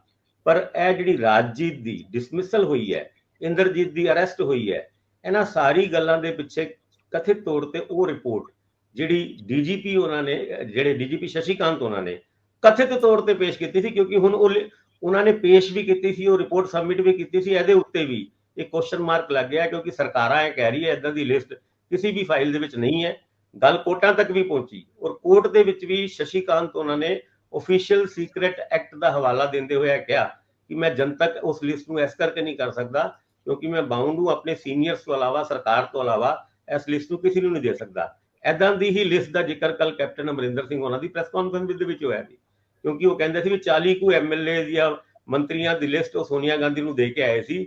ਔਰ ਜਦ ਕੱਲ ਕੈਪਟਨ ਅਮਰਿੰਦਰ ਸਿੰਘ ਦੀ ਪ੍ਰੈਸ ਕਾਨਫਰੰਸ ਦੇ ਵਿੱਚ ਇੱਕ ਪੱਤਰਕਾਰ ਨੇ ਪੁੱਛ ਲਿਆ ਕਿ ਵੀ ਹੁਣ ਉਜਾਗਰ ਕਰ ਦਿਓ ਲਿਸਟ, ਹੁਣ ਉਸ ਲਿਸਟ ਦੇ ਉੱਤੇ ਖੁੱਲ ਕੇ ਬੋਲੋ, ਔਰ ਪੈਂਦੇ ਸੱਟੇ ਹੀ ਉਹਨਾਂ ਨੇ ਜਵਾਬ ਦਿੱਤਾ ਨਹੀਂ, ਮੈਂ ਬਿਲਕੁਲ ਨਹੀਂ ਕਰੂੰਗਾ। ਯਾਨੀ ਉਹ ਗੱਲਾਂ, ਉਹ ਲਿਸਟਾਂ ਜਿਹੜੀ ਕਦੀ ਪ੍ਰਿਪੇਅਰ ਕੀਤੀ ਸੀ, ਭਾਵੇਂ ਸ਼ਸ਼ੀ ਕਾਂਤ ਉਹਨਾਂ ਨੇ ਕੀਤੀ ਹੋਏ ਜਾਂ ਫਿਰ ਕੈਪਟਨ ਅਮਰਿੰਦਰ ਸਿੰਘ ਉਹਨਾਂ ਨੇ ਕੀਤੀ ਹੋਏ, ਉਹਨਾਂ ਲਿਸਟਾਂ ਦੇ ਉੱਤੇ ਹੁਣ ਬਿਲਕੁਲ ਵੀ ਨਹੀਂ ਬੋਲਣਾ ਚਾਹੁੰਦੇ। ਇਹਦੀ ਵਜ੍ਹਾ ਸਾਰੇ ਸਮਝ ਸਕਦੇ ਨੇ, ਕਿਉਂਕਿ ਇਹ ਮੁੱਦਾ ਹੁਣ ਥੱਲਿਓਂ ਬਾਹਰ ਆ ਗਿਆ। ਰਾਜਜੀਤ ਦੀ ਡਿਸਮਿਸਲ ਤੋਂ ਬਾਅਦ, ਇੰਦਰਜੀਤ ਦੀ ਅਰੈਸਟ ਤੋਂ ਬਾਅਦ ਅੱਗੇ ਕਈ ਅਫਸਰਾਂ ਦੇ ਉੱਤੇ ਗਾਜ ਗਿਰ ਸਕਦੀ ਹੈ। ਇਹ ਗੱਲਾਂ ਜ਼ਰੂਰ ਤੁਰ ਰਹੀ ਹੈ, ਕਿਉਂਕਿ 30 ਦਿਨ ਦੇ ਅੰਦਰ ਅੰਦਰ ਰਿਪੋਰਟ ਦੇਣੀ ਹੈ ਡੀਜੀਪੀ ਸਾਹਿਬ ਨੇ, ਜਿਹੜਾ ਸਟੇਟ ਹੋਮ ਮਿਨਿਸਟਰੀ ਨੂੰ, ਯਾਨੀ ਹੋਮ ਸੈਕਟਰੀ ਨੂੰ। ਉਹਦੇ ਵਿੱਚ ਕੋਈ ਨਾਂ ਆਉਂਦਾ ਨਹੀਂ ਆਉਂਦਾ, ਇਹਦਾ ਵੀ ਅੰਦਾਜ਼ ਤੇ ਇਸ ਗੱਲ ਤੋਂ ਵੀ ਲੱਗ ਜਾਂਦਾ ਕਿ ਪਿਛਲੇ ਦਿਨਾਂ ਦੇ ਵਿੱਚ ਉਹਨਾਂ ਨੇ ਕਿਹਾ ਸੀ ਰਾਜਜੀਤ ਤੋਂ ਇਲਾਵਾ ਨਿਲ, ਯਾਨੀ ਕੋਈ ਹੋਰ ਅਫਸਰ ਨਹੀਂ ਹੈ ਜਿਨੇ ਇੰਦਰਜੀਤ ਨੂੰ ਕੋਈ ਕਿਸੇ ਵੀ ਤਰੀਕੇ ਦੀ ਪੈਟਰੋਨੇਜ ਦਿੱਤੀ ਹੋਵੇ। ਜੀ, ਇਹ ਆਰ ਕੇ ਜੈਸਵਾਲ ਏਡੀਜੀਪੀ ਸਾਹਿਬ ਨੇ ਰਿਪੋਰਟ ਪ੍ਰਿਪੇਅਰ ਕਰਨੀ ਹੈ ਔਰ ਉਹਨਾਂ ਨੇ ਇਹ ਅੱਗੇ ਸਬਮਿਟ ਕਰਨੀ ਹੈ, ਜਿਹੜੀ ਸਰਕਾਰ ਨੂੰ ਜਾਏਗੀ। ਇੰਦਰਪ੍ਰੀਤ ਜੀ, ਇਹਦੇ ਉੱਤੇ ਕੋਈ ਟਿੱਪਣੀ ਦੇਣੀ ਤਾਂ ਦਿਓ, ਫਿਰ ਆਪਾਂ ਚੱਲਦੇ ਹਾਂ ਕੈਪਟਨ ਅਮਰਿੰਦਰ ਸਿੰਘ ਔਰ ਭਗਵੰਤ ਮਾਨ ਦੇ ਵਿੱਚ। ਇੱਕ ਸਾਬਕਾ ਮੁੱਖ ਮੰਤਰੀ, ਦੂਜਾ ਮੁੱਖ ਮੰਤਰੀ, ਦੋਨੇ ਸਿੱਧੇ ਹੋਏ ਪਏ ਸੀ ਔਰ ਦੋਨੇ ਪਬਲਿਕ ਮੰਚ ਤੋਂ ਹੋਏ ਸੀ। ਇੱਕ ਪ੍ਰੈਸ ਕਾਨਫਰੰਸ ਕਰ ਰਹੇ ਸੀ, ਦੂਜੇ ਸੰਬੋਧਿਤ ਹੋ ਰਹੇ ਸੀਗੇ ਕਿਸੇ ਸਟੇਜ ਤੋਂ। ਉਹ ਕਹਿੰਦੇ ਜਾਵਾਂਗੇ ਅਦਾਲਤ ਵਿੱਚ, ਅਸੀਂ ਨਹੀਂ ਬਖਸ਼ਣੇ, 55 ਲੱਖ ਲੈਣਾ ਇਹਨਾਂ ਤੋਂ ਜਿਹੜਾ ਵੀ ਜ਼ਿੰਮੇਵਾਰ ਹੋਇਆ। ਤੇ ਕੈਪਟਨ ਸਾਹਿਬ ਕਹਿੰਦੇ ਸਰਕਾਰਾਂ ਕਿਵੇਂ ਕੰਮ ਕਰਦੀਆਂ ਇਹ ਤੁਹਾਨੂੰ ਵੀ ਪਤਾ, ਕਾਹਤੋਂ ਮਗਜ ਖਪਾਈ ਕਰਦੇ ਹੋ, ਇਸ ਤਰ੍ਹਾਂ ਦੀਆਂ ਸਟੇਟਮੈਂਟਾਂ ਨਹੀਂ ਦੇਣੀਆਂ ਚਾਹੀਦੀਆਂ। ਸੋ ਇਹਦਾ ਮਤਲਬ ਮੁਖਤਾਰ ਅੰਸਾਰੀ ਅਜੇ ਸੈਂਟਰ ਸਟੇਜ ਦੇ ਵਿੱਚ ਰਹੂਗਾ। ਬਿਲਕੁਲ ਮੈਨੂੰ ਇਹ ਲੱਗ ਰਿਹਾ ਕਿ ਸੈਂਟਰ ਸਟੇਜ ਤੇ ਰਹੂਗਾ, ਕਿਉਂਕਿ ਜਿਸ ਤਰ੍ਹਾਂ ਮੁੱਖ ਮੰਤਰੀ ਲਗਾਤਾਰ ਇਹਨੂੰ ਇੱਕ ਇਸ਼ੂ ਬਣਾ ਕੇ ਰੱਖਿਆ ਹੋਇਆ ਉਹਨਾਂ ਨੇ, ਚਾਹੇ ਉਹ ਪਹਿਲਾਂ ਟਵਿੱਟਰ ਦੇ ਜ਼ਰੀਏ ਹੋਏ, ਫਿਰ ਉਹਨਾਂ ਨੇ ਫਾਈਲ ਵਾਪਿਸ ਕਰਤੀ, ਤੇ ਹੁਣ ਕੱਲ ਪਬਲਿਕ ਸਟੇਜ ਤੋਂ ਵੀ ਉਹਨਾਂ ਨੇ ਬੋਲਤਾ ਕਿ ਵੀ ਮੈਂ ਇਹ ਪੈਸੇ ਨਹੀਂ ਦੇਣੇ, ਔਰ ਜੇ ਉੱਥੇ ਅਦਾਲਤ 'ਚ ਜਾਣਾ ਪਿਆ ਤਾਂ ਅਸੀਂ ਅਦਾਲਤ 'ਚ ਵੀ ਜਾਵਾਂਗੇ। ਪਰ ਮੇਰਾ ਜੀ ਇੱਕ ਸਵਾਲ ਸਿਰਫ ਇੰਨਾ ਕਿ ਹੈ, ਮਤਲਬ ਪ੍ਰੈਜ਼ੀਡੈਂਟ ਸਰਕਾਰ ਨੂੰ ਤਾਂ ਇੰਨਾ ਕੀ ਹੈ ਵੀ ਕਿ ਇਹ ਨਾ ਹੋਵੇ ਵੀ ਇਹ 55 ਲੱਖ ਬਚਾਉਣ ਲਈ ਅਸੀਂ ਹੋਰ 55 ਲੱਖ ਰੁਪਏ ਖਰਚ ਕਰ ਦਈਏ ਉੱਤੇ ਵਕੀਲਾਂ ਦੇ ਉੱਤੇ। ਤੇ ਇੱਕ ਇਹ ਇੱਕ એનર્ਜੀ ਜਿਹੜੀ ਵੇਸਟ ਹੁੰਦੀ ਹੈ, ਸੋ ਇੱਕ ਉਹ ਵੀ ਹੈ। ਪਰ ਕੱਲ ਕੈਪਟਨ ਅਮਰਿੰਦਰ ਸਿੰਘ ਕੋਲੇ ਇਹ ਵੱਡਾ ਮੌਕਾ ਸੀਗਾ, ਮੈਂ ਪਹਿਲਾਂ ਵੀ ਆਪਣੇ ਇਸ 'ਚ ਜ਼ਿਕਰ ਕੀਤਾ ਸੀਗਾ ਕਿ ਕੈਪਟਨ ਦੇਖੋ ਇਹ ਜਿਹੜੀ ਫਾਈਲ ਹੈ ਉਹ ਸਾਈਨ ਵੀ ਕੈਪਟਨ ਅਮਰਿੰਦਰ ਸਿੰਘ ਹੋਣਾ ਨੇ ਹੀ ਕੀਤੀ ਹੋਈ ਹੈ ਕਿ ਸੁਪਰੀਮ ਕੋਰਟ ਦੇ ਵਿੱਚ ਜਿਹੜਾ ਪੱਖ ਪੇਸ਼ ਕਰਨਾ ਹੈ ਉਹ ਉਸ ਲਈ ਜਿਹੜਾ ਵਕੀਲ ਦੁਸ਼ਯੰਤ ਦਵੇ ਉਹਦੇ ਲਈ ਕੈਪਟਨ ਅਮਰਿੰਦਰ ਸਿੰਘ ਨੇ ਸਾਈਨ ਕੀਤੇ ਸੀ ਸਾਲ 2021 ਦੇ ਵਿੱਚ। ਹੁਣ 22 ਦੇ ਵਿੱਚ ਇਹ ਫਾਈਲ ਇਹ ਖਬਰ ਕਨਫਰਮ ਹੈ, ਇਹਦੀ ਪੁਸ਼ਟੀ ਕਰ ਹਾਂਜੀ ਸਕਦੇ ਹਾਂ ਜੀ ਕਨਫਰਮ ਹੈ। ਤੇ ਅੱਜ ਮੈਂ ਆਪਣੀ ਅੱਜ ਦੀ ਰਿਪੋਰਟ 'ਚ ਵੀ ਲਿਖਿਆ ਹੈ ਇਹ ਗੱਲ ਕਿ ਇਹ ਉਹਦੇ ਵਿੱਚ ਅਮਰਿੰਦਰ ਸਿੰਘ ਉਹਨਾਂ ਨੇ ਸਾਈਨ, ਕਿਉਂਕਿ ਡਿਪਾਰਟਮੈਂਟ ਹੀ ਉਹਨਾਂ ਕੋਲ ਸੀ, ਸਾਈਨ ਉਹਨਾਂ ਨੂੰ ਹੀ ਕਰਨੇ ਪੈਣੇ। तो उस तो बाद जो यह बिल आया कि इन बिटवीन सितंबर तक केस ही चलता रहा, लेकिन जो बिल आया 55 लाख रुपए का तो वह सीएम नहीं सी रहे उदों, तो उस तो बाद यह जाके पटवालिया साहब ਜਿਹੜੇ ਨਵੇਂ ਏਜੀ ਬਣੇ ਸੀ ਉਹਨਾਂ ਨੇ ਭੇਜਿਆ ਹੋਮ ਡਿਪਾਰਟਮੈਂਟ ਨੂੰ, ਸੌਰੀ ਜੇਲ੍ਹ ਡਿਪਾਰਟਮੈਂਟ ਨੂੰ। ਡੀਕੇ ਤਿਵਾਰੀ ਸੀਗੇ ਉਦੋਂ ਜੇਲ੍ਹ ਸੈਕਟਰੀ, ਉਹਨਾਂ ਨੇ ਫਿਰ ਅੱਗੇ ਸੀਐਸ ਨੂੰ ਭੇਜਿਆ, ਫਿਰ ਉਦੋਂ ਅਨਿਲ ਤਿਵਾੜੀ ਸੀਐਸ ਸੀਗੇ, ਉਹਨਾਂ ਨੇ ਫਾਈਨਾਂਸ ਡਿਪਾਰਟਮੈਂਟ ਨੂੰ ਕਿਹਾ। ਮਤਲਬ ਫਾਈਲ ਇਹ ਇਸ ਤਰ੍ਹਾਂ ਹੀ ਚੱਕਰ ਕੱਟਦੀ ਰਹੀ ਔਰ ਜਦੋਂ 8 ਜਨਵਰੀ ਨੂੰ ਪੰਜਾਬ ਦੇ ਵਿੱਚ ਕੋਡ ਲੱਗ ਗਿਆ ਉਦੋਂ ਇਹ ਫਾਈਲ ਜਿਹੜੀ ਹੈਗੀ ਹੈ ਰੋਪੜ ਦੇ ਜੇਲ੍ਹ ਸੁਪਰਡੈਂਟ ਨੂੰ ਭੇਜ ਕੇ ਠੰਡੇ ਬਸਤੇ 'ਚ ਪਾਤੀ। ਹੁਣ ਜਦੋਂ ਨਵੀਂ ਸਰਕਾਰ ਫਿਰ ਬਣ ਗਈ ਮਾਰਚ ਤੋਂ ਬਾਅਦ, ਫਿਰ ਦੁਬਾਰਾ ਇਹ ਆਈ ਏਜੀ, ਨਵੇਂ ਏਜੀ ਨੇ ਕਿਹਾ ਵੀ ਇਹ ਬਿੱਲ ਅਟਕੇ ਹੋਏ ਨੇ ਤੇ ਇਹ ਦੇਣੇ ਪੈਣੇ ਆ, ਤਾਂ ਫਿਰ ਨਵੇਂ ਸਿਰੇ ਤੋਂ ਇਹ ਕਵਾਇਦ ਸ਼ੁਰੂ ਹੋਈ। ਔਰ ਤੁਹਾਨੂੰ ਪਤਾ ਹੀ ਹੈ ਕਿ ਵਿਧਾਨ ਸਭਾ ਦੇ ਵਿੱਚ ਜਿਹੜੇ ਜੇਲ੍ਹ ਮੰਤਰੀ ਹੈਗੇ ਨੇ ਹਰਜੋਤ ਬੈਂਸ, ਉਹਨਾਂ ਨੇ ਇੱਕ ਸਪੈਸ਼ਲ ਟਾਈਮ ਸਪੀਕਰ ਸਾਹਿਬ ਤੋਂ ਲੈ ਕੇ ਇਸ ਦੇ ਉੱਤੇ ਆਪਣੀ ਇੱਕ ਸਟੇਟਮੈਂਟ ਦਿੱਤੀ ਤੇ ਉਹਨਾਂ ਨੇ ਕਿਹਾ ਵੀ ਮੈਂ ਇਸ ਤੇ ਕੇਸ ਦਰਜ ਕਰਾ ਕੇ ਇਹਦੀ ਇਨਕੁਆਇਰੀ ਵੀ ਕਰਵਾਉਂਗਾ। ਚਲੋ ਇਨਕੁਆਇਰੀ ਵੀ ਦੀ ਰਿਪੋਰਟ ਵੀ ਆ ਗਈ। ਇਨਕੁਆਇਰੀ 'ਚ ਤਾਂ ਸਿੰਪਲ ਆਪਾਂ ਡਿਸਕਸ ਕਰ ਹੀ ਚੁੱਕੇ ਹਾਂ ਪਹਿਲੇ ਵਾਲੇ ਪ੍ਰੋਗਰਾਮਾਂ 'ਚ ਕਿ ਸਿੰਪਲ ਜਿਹੜੇ ਜੇਲ੍ਹ ਅਧਿਕਾਰੀ ਨੇ ਉਹਨਾਂ ਨੂੰ ਹੀ ਜ਼ਿੰਮੇਵਾਰ ਠਹਿਰਾਤਾ ਹੈ ਕਿ ਉਹਨਾਂ ਨੂੰ ਸੁੱਖ ਸੁਵਿਧਾਵਾਂ ਕਿਸ ਤਰ੍ਹਾਂ ਦਿੱਤੀਆਂ ਸੀ। ਪਰ ਜਿਹੜਾ ਅਸਲੀ ਇਸ਼ੂ ਭਗਵੰਤ ਮਾਨ ਹੋਰਾਂ ਨੇ ਚੱਕਿਆ ਹੋਇਆ ਉਹ ਹੈ ਵੀ 55 ਲੱਖ ਰੁਪਇਆ ਜਿਹੜਾ ਤੁਸੀਂ ਖਰਚ ਕੀਤਾ ਹੈ ਇਹਦੇ ਤੇ। ਇਸ ਤੇ ਕੈਪਟਨ ਅਮਰਿੰਦਰ ਸਿੰਘ ਕੋਲੇ ਕੱਲ ਮੈਂ ਬਾਰ ਬਾਰ ਕਹਿ ਰਿਹਾ ਕਿ ਕੱਲ ਮੌਕਾ ਸੀਗਾ, ਉਹਨਾਂ ਨੂੰ ਦੱਸਣਾ ਚਾਹੀਦਾ ਸੀ ਵੀ ਜੇ ਪੱਖ ਉਹਨਾਂ ਨੇ ਖੁਦ ਨੇ ਸਾਈਨ ਕੀਤੇ ਹੈ ਤੇ ਪੱਖ ਉਹਨਾਂ ਨੇ ਹੀ ਰੱਖਣਾ ਚਾਹੀਦਾ ਸੀਗਾ ਉਹਨਾਂ ਨੂੰ ਕਿ ਹਾਂ ਮੈਂ ਸਾਈਨ ਕੀਤੇ ਸੀ, ਇਸ ਕਰਕੇ ਇਹ ਜ਼ਰੂਰੀ ਸੀਗਾ। ਤਾਂ ਲੇਕਿਨ ਉਹ ਨਹੀਂ ਰੱਖ ਪਕੇ, ਸਿਰਫ ਇੱਕ ਸਟੇਟਮੈਂਟ ਜੀ ਦਿੱਤੀ ਉਹਨਾਂ ਨੇ ਕਿ ਸਰਕਾਰਾਂ ਇੰਜੀ ਕੰਮ ਕਰਦੀਆਂ। ਤੇ ਇਸ ਤਰ੍ਹਾਂ ਦੀ ਸਟੇਟਮੈਂਟ ਮੈਨੂੰ ਲੱਗਦਾ ਕਿ ਇੱਕ ਸੀਜ਼ਨਡ ਜਿਹੜਾ ਪੋਲੀਟੀਸ਼ੀਅਨ ਹੈ ਕੈਪਟਨ ਅਮਰਿੰਦਰ ਸਿੰਘ ਵਰਗਾ, ਜਿਨ੍ਹਾਂ ਬਾਰੇ ਕਿਹਾ ਜਾਂਦਾ ਵੀ ਉਹ ਕੁਝ ਵੀ ਛਿਪਾ ਕੇ ਨਹੀਂ ਰੱਖਦੇ, ਉਹਨਾਂ ਤੋਂ ਮੈਨੂੰ ਇਸ ਤਰ੍ਹਾਂ ਦੀ ਸਟੇਟਮੈਂਟ ਦੀ ਉਮੀਦ ਨਹੀਂ ਸੀ ਜਿਸ ਤਰ੍ਹਾਂ ਦੀ ਸਟੇਟਮੈਂਟ ਉਹਨਾਂ ਨੇ ਕੱਲ ਦਿੱਤੀ ਹੈ। ਹਾਂ, ਉਹਦੇ ਵਿੱਚ ਉਹ ਕਹਿ ਰਹੇ ਆ ਹਵਾਲਾ ਦੇ ਕੇ ਵੀ ਹੁਣ ਤੁਹਾਡਾ ਲਾਰੈਂਸ ਬਿਸ਼ਨੋਈ ਉੱਥੇ ਲੈ ਗਏ ਦਿੱਲੀ 'ਚ, ਤੇ ਉੱਥੇ ਜੋ ਵੀ ਹੋਊਗਾ ਖਰਚਾ ਉਹਨਾਂ ਨੇ ਹੀ ਕਰਨਾ, ਔਰ ਜੇਕਰ ਅਸੀਂ ਕਿਸੇ ਨੂੰ ਲਿਆਉਂਦੇ ਆ ਤੇ ਅਸੀਂ ਵੀ ਉਹਦੇ ਨਾਲ ਸੰਬੰਧਿਤ ਜੇ ਕੋਈ ਪੈਰਵਾਈ ਕਰਨੀ ਆ ਤੇ ਅਸੀਂ ਲੜਾਂਗੇ। ਪਰ ਸਵਾਲ ਇਹ ਆ ਕਿ ਸਾਡੀ ਏਡੀ ਵੱਡੀ ਆਪਣੀ ਵਕੀਲਾਂ ਦੀ ਟੀਮ ਹੋਣ ਦੇ ਬਾਵਜੂਦ ਅਸੀਂ ਇੰਨੇ ਮਹਿੰਗੇ ਵਕੀਲ ਕਿਉਂ ਕੀਤੇ? ਉਹ ਵੀ ਇੱਕ ਐਸੇ ਬੰਦੇ ਲਈ ਜਿਹਨੂੰ ਅਸੀਂ ਅਪਰਾਧੀ ਵਜੋਂ ਲਿਆਂਦਾ, ਉਹਦੇ ਵੱਲੋਂ ਅਸੀਂ ਲੜ ਰਹੇ ਹਾਂ ਔਰ ਇੰਨੇ ਪੈਸੇ ਵੇਸਟ ਕਰ ਰਹੇ ਹਾਂ। ਤੇ ਜੇ ਸਾਡੇ ਆਪਣੇ ਵਕੀਲਾਂ ਇਹਦੇ 'ਚ ਇੱਕ ਪੁਆਇੰਟ ਹੋਰ ਹੈ, ਪਤਾ ਨਹੀਂ ਮੈਨੂੰ ਐਗਜ਼ੈਕਟਲੀ ਇਹ ਇਸ ਤਰ੍ਹਾਂ ਦਾ ਹੈ ਕਿ ਕੱਲ ਮੈਨੂੰ ਇੱਕ ਅਧਿਕਾਰੀ ਨੇ ਦੱਸਿਆ ਕਿ 2 ਸਾਲ ਮਤਲਬ ਉਹ ਸਾਡੀ ਰੋਪੜ ਦੀ ਜੇਲ੍ਹ 'ਚ ਰਿਹਾ ਮੁਖਤਾਰ ਅੰਸਾਰੀ।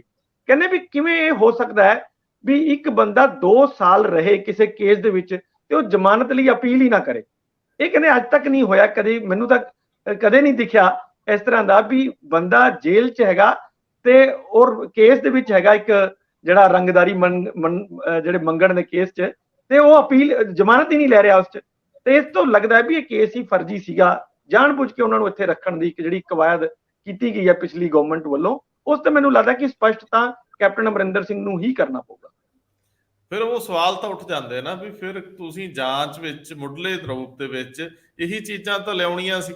ਮਾਮਲਾ ਇੰਨਾ ਨਹੀਂ ਹੈ, ਮਾਮਲਾ ਇਸ ਤੋਂ ਵੱਡਾ ਹੈ ਕਿ ਸਾਡੇ ਸਿਆਸਤਦਾਨ ਕੰਮ ਕਿਵੇਂ ਕਰਦੇ ਆ, ਆਪਣੇ ਮਤਲਬ ਲਈ ਉਹ ਕਿਵੇਂ ਚੋਰ ਮੋਰੀਆਂ ਬਣਾ ਲੈਂਦੇ ਆ ਜਾਂ ਚੋਰ ਮੋਰੀਆਂ ਦੇ ਵਿੱਚ ਦੀ ਉਹ ਆਪਣੇ ਕੰਮ ਕਰਦੇ ਆ। ਕੈਪਟਨ ਸਾਹਿਬ ਠੀਕ ਕਹਿ ਰਿਹਾ, ਹਰ ਸਰਕਾਰ 'ਚ ਹੁੰਦਾ, ਉਹ ਗਲਤ ਥੋੜਾ ਕਹਿ ਰਿਹਾ।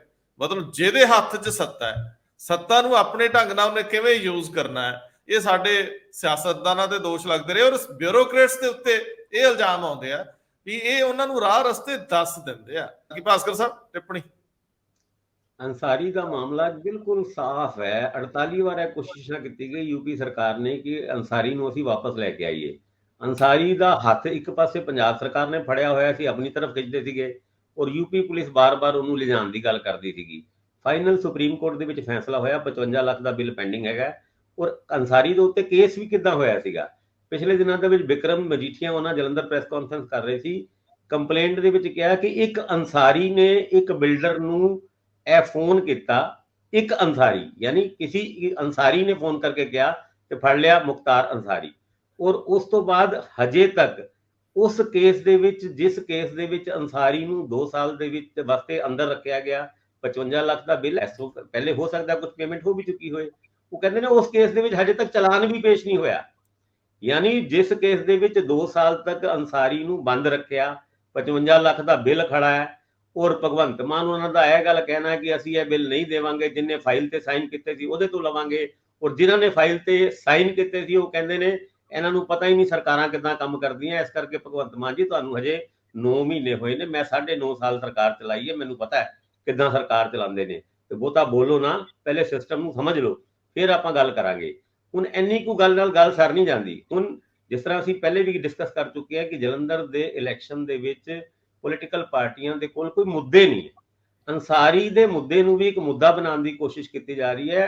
ਹੋ ਸਕਦਾ ਹੈ ਏਦਾਂ ਹੀ ਕੋਈ ਮੁੱਦਾ ਬਣਾਉਣ ਵਾਸਤੇ ਕੋਈ ਮੁੱਦਾ ਖੜਾ ਕੀਤਾ ਜਾ ਰਿਹਾ। ਗੱਲ ਠੀਕ ਹੈ। ਮਤਲਬ ਤੁਸੀਂ ਕਹਿ ਰਹੇ ਹੋ ਕਿ ਦੇਖੋ ਚਲਾਨ ਪੇਸ਼ ਨਹੀਂ ਕੀਤਾ, ਸਰਕਾਰਾਂ ਨੂੰ ਹੋਰ ਥੋੜੇ ਕੰਮ ਵੀ ਉਹਨਾਂ ਅੰਸਾਰੀ ਦੇ ਚਲਾਨ ਪੇਸ਼ ਕਰਨ 'ਚ એનર્ਜੀ ਵੇਸਟ ਕਰਨੀ ਸੀ, ਇਸ ਕਰਕੇ ਸਰਕਾਰ ਵਿਹਲੀ ਨਹੀਂ ਸੀ। ਉਹਨਾਂ ਨੇ ਕਿਹਾ ਵਕੀਲ ਕਰਕੇ ਇੱਥੇ ਜੇ ਲੱਗਦਾ ਕਰੋੜ 2 ਕਰੋੜ ਰੁਪਈਆ, ਉਹ ਤੇ ਗੱਲ 55 ਲੱਖ 'ਚ ਮੁੱਕ ਗਈ ਵੀ ਆਪਾਂ ਜੇ ਬਿਜੀ ਆ ਤੇ ਸਰਕਾਰ ਜਦੋਂ ਬਿਜੀ ਹੋਵੇ ਉਦੋਂ ਇਹੋ ਜਿਹੇ ਛੋਟੇ ਮੋਟੇ ਕੰਮ ਪਾਸੇ ਰੱਖ ਦੋ, ਥੋੜੇ ਬਹੁਤੇ ਪੈਸੇ ਖਰਚਣੇ ਪੈਣ, ਕੋਈ ਗੱਲ ਨਹੀਂ। ਇੰਦਰਪ੍ਰੀਤ ਜੀ ਆਖਰੀ ਗੱਲ, ਸੁਣਿਆ ਮੈਕਸੀਕੋ ਦੀ ਮਿਰਚ ਤੇ ਭਾਰੀ ਪੈ ਗਈ ਪੰਜਾਬ ਦੀ ਮਿਰਚ, ਸੱਚੀ ਗੱਲ ਆ? ਸਾਡੇ ਮਾਰੂਥਲਾਂ ਵਾਲੇ ਦੇਸ਼ਾਂ ਦੇ ਵਿੱਚ ਪਤਾ ਲੱਗਿਆ ਪੰਜਾਬ ਦੀ ਮਿਰਚ ਦਾ ਮੁੱਲ ਪੈਣ ਲੱਗ ਪਿਆ।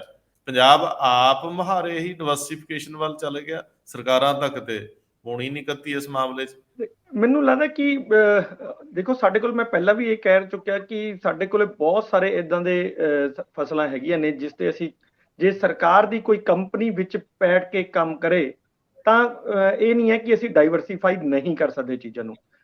ਮੈਕਸੀਕੋ ਵਾਲਾ ਜਿਹੜਾ ਇਸ਼ੂ ਤੁਸੀਂ ਗੱਲ ਕੀਤੀ ਹੈ, ਇਹ ਇੱਕ ਰੀਸੈਂਟਲੀ ਆਇਆ ਹੈ, ਪਿਛਲੇ 2-3 ਸਾਲ ਤੋਂ ਲਗਾਤਾਰ ਇਸ 'ਚ ਪ੍ਰਯਾਸ ਹੋਏ ਨੇ, ਕਿਉਂਕਿ ਅਗਰ ਇਹ ਕੋਵਿਡ ਨਾ ਆਉਂਦਾ ਵਿੱਚ ਤਾਂ ਮੈਨੂੰ ਲੱਗਦਾ ਕਿ ਅਸੀਂ ਕਿਤੇ ਅੱਗੇ ਹੁੰਦੇ।